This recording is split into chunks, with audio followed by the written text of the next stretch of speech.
introduce to you someone who I've known for a good while, an ex-colleague of mine, Paul Gott, who is Highways Managing Director at Morgan Sindall.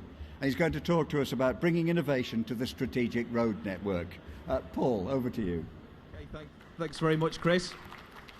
I've got a microphone here so that I can go into the audience, because if there's any barrackers here in the graveyard shift, I can get to you really quickly, so be warned. Yeah, I'm Paul Gott. I'm MD for Highways for Morgan Sindall. Basically what I'm going to do is just canter through this fairly quickly. I know we've got 15 minutes, but we're going to talk about our journey through the innovation approach that we've had within Morgan Sindall. Start off with talking about innovations that we've had on the projects that have been very project focused about 4 or 5 years ago. They're things like Delta Block that a lot of you will be familiar with, and so using precast safety barriers across the network. Also 60-mile-an-hour trials that we were doing kind of 4 years ago, and also some of the driver behaviour campaigns that we've done in the past. We then talk about really the problem we had with some of those issues was that they were very reactive and picked up on issues and challenges that we had on those projects at that time. So back in early 2018, we refreshed our approach towards innovation, and that's something that I'll explain to you in more detail shortly.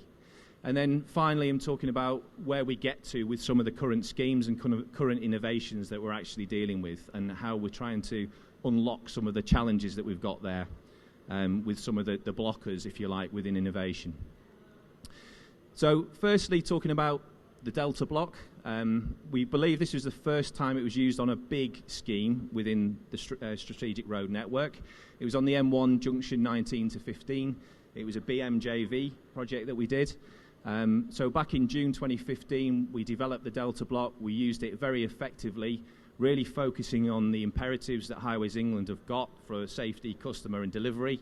So looking at those, what can we do to make it really efficient and get the best outputs we possibly can? The results of all that showed that we got a much quicker installation. You can see the figures there.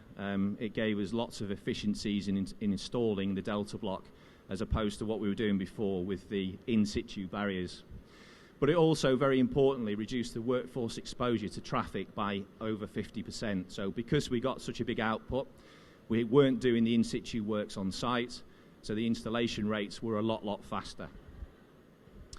We're also working with Delta Block on our current scheme, so on the M62. We're looking at developing a solution there to have the precast barriers to incorporate lighting columns as well. So that looks as being a very efficient scheme. And also we developed the connection from Delta Block to the slip-form barriers, which we implemented on the A1 L to B. And they're now in place across the network in various locations.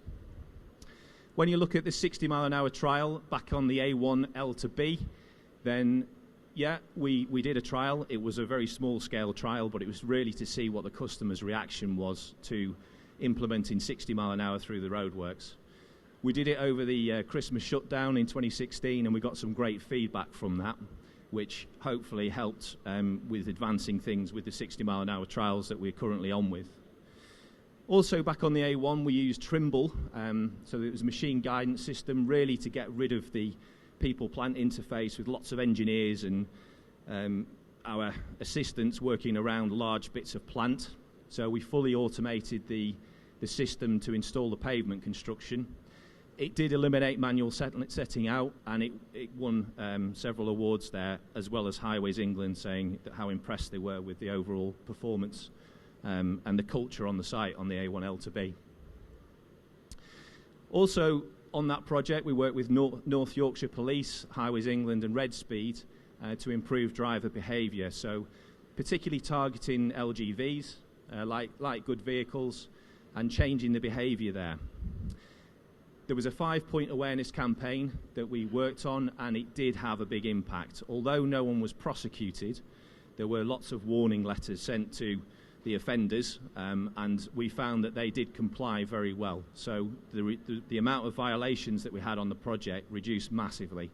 And again, that won several awards and also helped inform what we're doing on some of our current schemes across the network. All of that, as I say, was really very reactive, and it was based on challenges that we had at the time. So we looked at how to refresh our approach. One of the values that we've got within Morgan Sindall is about we must challenge the status quo. John Morgan installed these values a long time ago, and basically he's very passionate about these. And we saw that innovation fits really, really well with that value. So that is us saying to all of our employees that they are empowered to challenge the status quo. Now, there is a caveat to that, because that doesn't mean you can do what you want. Basically, it means as long as it fits with what our clients want.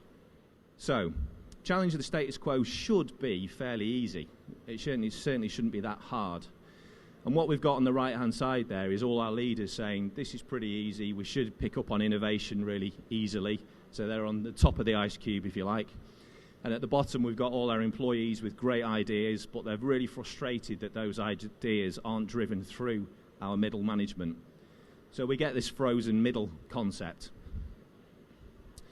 But on the basis that our people have all been empowered to challenge the status quo, as long as we stay on track and we're focusing on our clients' needs, what we really need to do is just make sure they are empowered, they are given time to do it. So we've got something there that's an app. It gives people 15 minutes to have time to actually think about what they're going to do and encourage the different thinking that we need people to be doing. We've also got a process there there's a flywheel, and I'll come into that in more detail shortly. So that process is there to make sure we go through a set procedure and we have a way of capturing ideas. As I say, I'll explain that to you in more detail shortly. We also need to make it important and urgent, so everyone knows in the business how important it is. Challenging the status quo, vital for us. It's in all the appraisals that we do with our employees, and it forms a big part of that process. So all of those things together help us really overcome this frozen middle and make sure we get some real momentum behind some of the ideas that we have. The bit about different thinking, then yes, that's not new. We know innovation does require different thinking, but we must make sure people are empowered. We're really focusing on all of our key clients that are around the outside of the flywheel there. So obviously today we've got Highways England at the top there. That's what we need to do. We need to understand what they want. So focusing on the imperatives, we get that. But what do they really want? So obviously the 60-mile-an-hour trials is part of that, but there are lots of other things as well.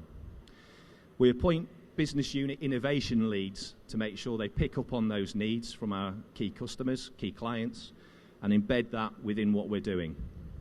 We have 80 trained innovation catalysts now that are all very experienced in using this process here that I'm going to talk about now.